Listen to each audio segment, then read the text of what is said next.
Las ciencias que se hacen a posteriori se hacen ni más ni menos que por observación, ¿no? Entonces podríamos decir que esa misma realidad o ese mismo hecho a priori es virtual y por supuesto que a posteriori es la realidad que es lo que hemos percibido y ahí no hay más mandanga, ¿no? Entonces la diferencia entre lo ideal o cómo me gustaría que fuesen las cosas o se desarrollaran los hechos es muy distinto como que el punto de vista que tenemos de después, ¿no? O a posteriori, que es esa realidad que ya es tangible, que está ahí y que está basada, decíamos, no ya en filosofía, sino que ya está basada en la experiencia. Y es precisamente, y con esto ya voy a terminar, que en el día de hoy, pues me llamó mucho la atención esta palabra de a priori y a posteriori, pues bueno, la hemos oído un montón de veces, ¿no? Evidentemente.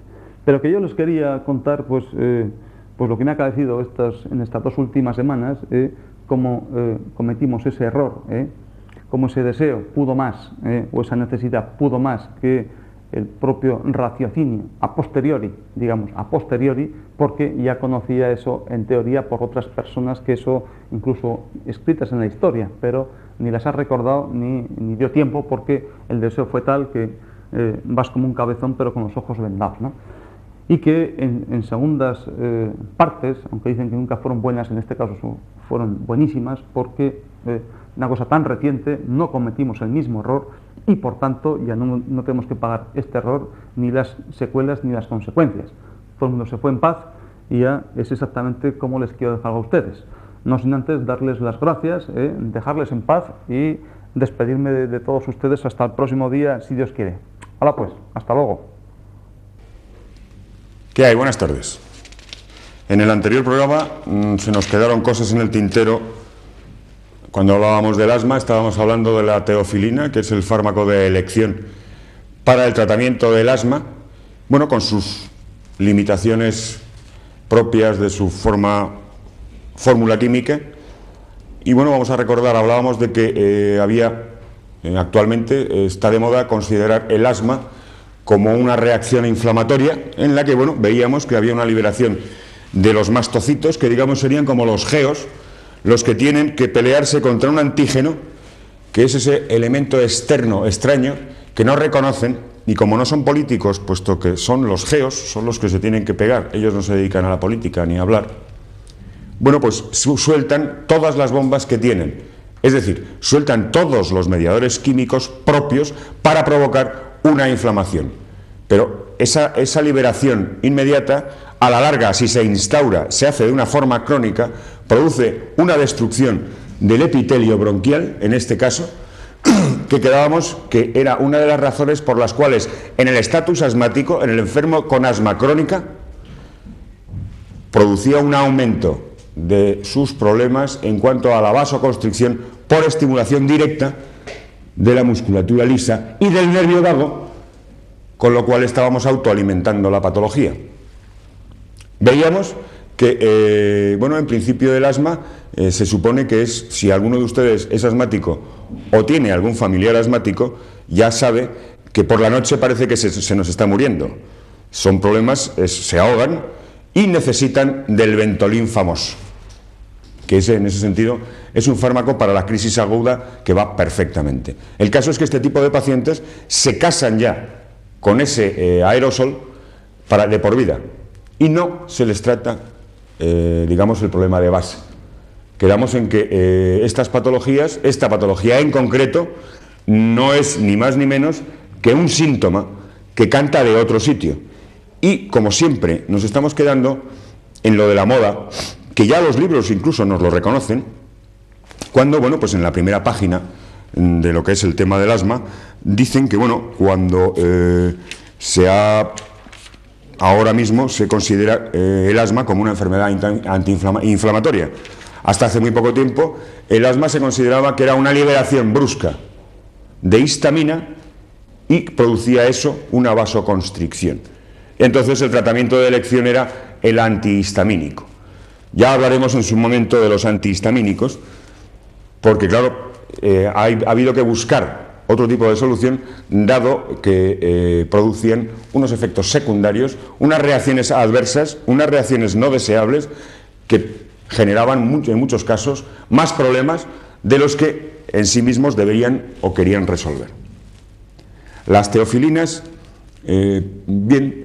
su base de acción está en que si hemos quedado que lo que se produce es una vasoconstricción a nivel de bronquial, porque la musculatura bronquial, por el problema de los mastocitos, que son los geos, sería un poco, se me ocurre un poco pensar, porque claro, estamos hablando aquí un poco en plan técnico, ¿y qué sería esto de esta reacción excesiva, desmesurada del cuerpo? ¿Por qué además, ya en los libros se habla de la respuesta individual? Cuando se habla de que una persona es asmática y otra que no es asmática ante los mismos estímulos, por ejemplo un antígeno, frío, ejercicio, tabaco, reproduce toda la patología de la vasoconstricción, toda la patología del asmático. Y sin embargo, otro individuo, en principio en el mismo sitio, con el mismo color de piel, con el mismo color de pelo, con la misma complexión física, no tiene esa reacción excesiva frente al mismo estímulo externo. Y eso es porque cada uno, la reacción individual. Cuando hablamos de por qué en la consulta, por ejemplo, cuando un paciente llega a las consultas y está tomando un fármaco en concreto, la primera pregunta que debe hacer el médico es ¿le va a usted bien ese fármaco? Y es frecuente ver que hay gente que te dice que no le va bien y en algún caso sí le va bien. Entonces, ¿por qué eso de la respuesta individual que se habla en los libros de farmacología y que ya es un hándicap, un miedo que tenemos todos y cada uno de los profesionales que nos dedicamos a esto, puesto que a priori, en principio, según lo que nos han enseñado en la facultad, donde nos dieron el título, no se sabe. Ese es un factor que nos lo va a ir descubriendo el paciente según va tomando el fármaco. Y sin embargo, todas y cada una de las sustancias químicas, todas y cada una de las pastillas tienen en sí mismas su propia energía, su propia forma de acción, que dependiendo de cada constitución, de cada individuo, con arreglo a sus necesidades energéticas, le van bien, le van menos bien o le van fatal.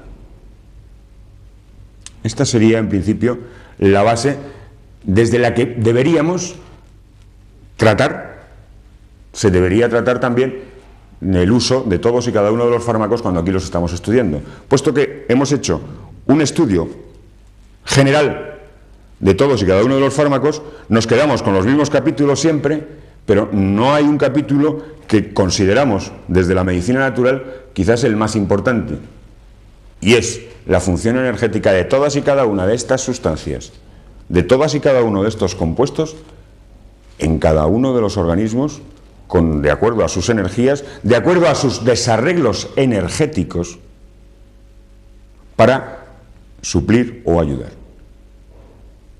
En algún programa que podrán hacer, que podrán ver, se les contará cómo todos y cada uno de los alimentos que nosotros tomamos tienen en sí mismos su energía, y por eso a una persona le va mejor una cosa que a otra. Es decir, usted coge una cebolla por la mitad, la corta por la mitad, se la da a un señor, es la misma cebolla, y se la toma usted. A lo mejor a usted le sienta fatal y a ese señor le va perfecto. ¿Por qué? Esa es la razón por la que nosotros, en las pautas, todos esos libros que se están escribiendo sobre nutrición, claro, lo generalizan todo. Parten de la base de que, bueno, el colesterol es malo para todos. Bueno, habría que verlo. Hay gente. El colesterol se ha descubierto hace poco tiempo. En la revista Scientific American, de hace unos meses, ya recomiendan a los médicos que si su paciente no canta con problemas de colesterol, no pida usted el colesterol en el análisis.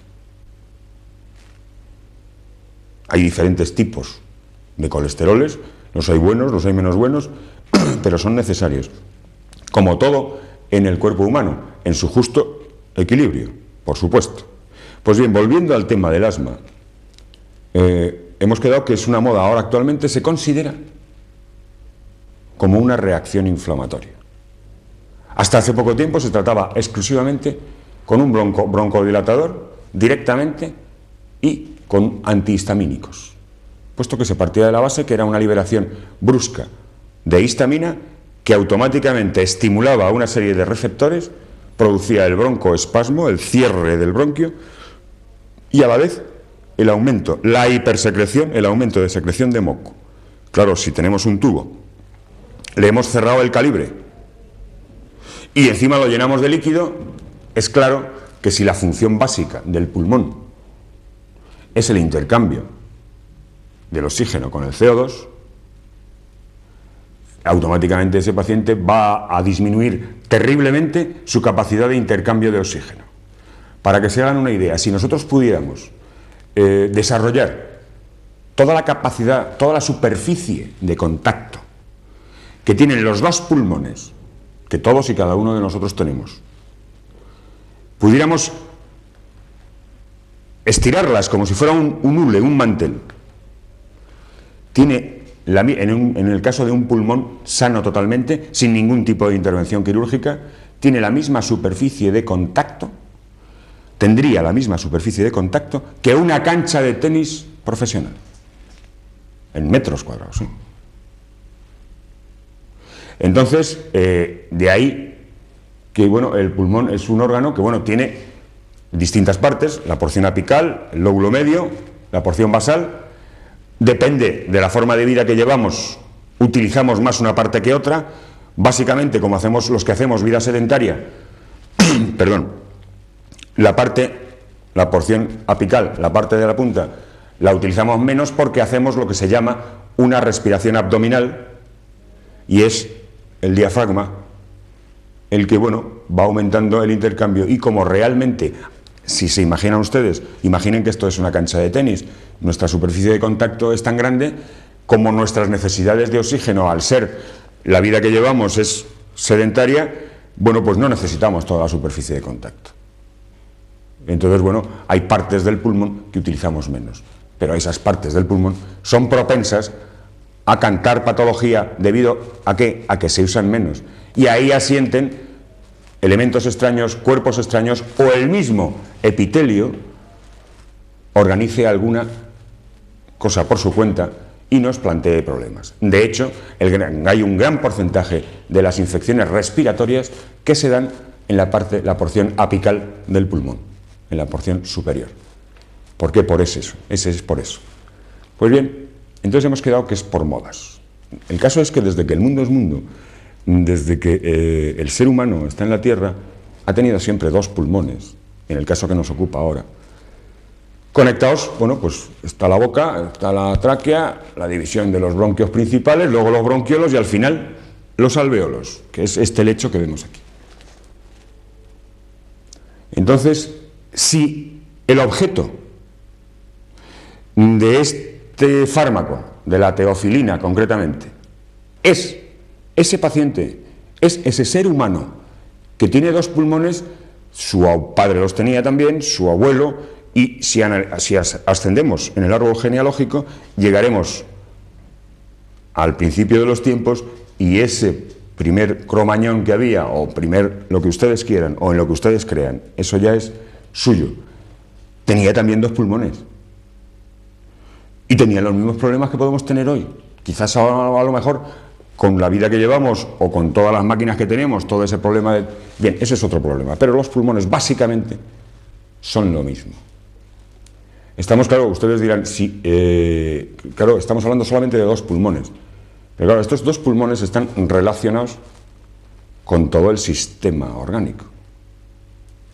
Tienen que hacer su función de limpieza de la sangre, de ponerle el oxígeno a la sangre y depurarla del CO2, de toda la porquería, de la sangre sucia, limpiarla, en definitiva. ¿Por qué? Porque la tienen que preparar para que el resto de los tejidos se alimente. y lo tienen que preparar en condiciones óptimas. Hemos quedado también que todos sabemos eso que hemos visto en algunas películas, el que no sea padre o el que no sea médico, pero ese azote que hay que darle a un niño, y bueno, en algún caso cuando, ahora yo ya supongo que los ecologistas empezarán a lo mejor a pensar que ya maltratamos a los niños desde que nacen. No, ahí se le está dando la vida. Tengamos en cuenta que el pulmón, cuando estamos en el útero de nuestra madre, está absolutamente cerrado, pegado. ¿Por qué? Porque nos estamos alimentando desde los pulmones de nuestra madre y es el corazón de nuestra madre el que nos manda la sangre. De hecho, cuando estamos en el útero de nuestra madre, en nuestro corazón, que hemos quedado que es derecho e izquierdo y están absolutamente separados, puesto que el derecho es el que tiene que mandar la sangre al pulmón y es el izquierdo, el ventrículo izquierdo, el que la pasa por la aorta al resto del territorio. En ese momento, como el pulmón no tiene que hacer su función, el feto, el niño, su pulmón no tiene función, porque está utilizando los pulmones de su madre. En ese momento, claro, el corazón no tiene función. ¿Para qué? Y en ese momento, en el momento del embarazo, los 9 meses de embarazo, el corazón derecho y el izquierdo están abiertos por una cosa que se llama el foramen oval. ¿Alguno de ustedes habrá oído hablar de los niños azules?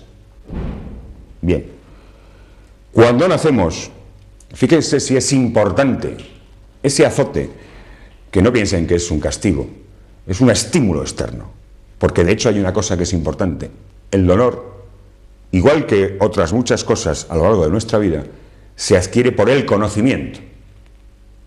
O sea, el dolor también se va conociendo, el dolor. Y en ese momento el niño no lo capta eso como dolor, es un estímulo externo. ¿Por qué tiene que llorar el niño?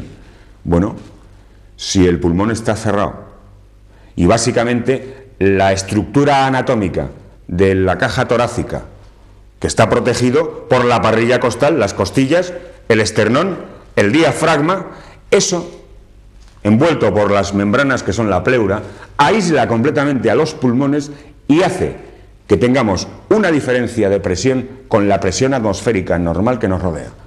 Que ese gradiente de presiones es el que nos permite que respiremos. Por supuesto, con la ayuda del diafragma, los músculos intercostales, por supuesto, omóplatos, las aperturas de tal y cual. Entonces, si nosotros tenemos que generar una presión negativa dentro de esa caja torácica, la única manera es que la primera forma, cuando nacemos, es llenar completamente los pulmones de aire. Y cuanto más grita el niño, mejor.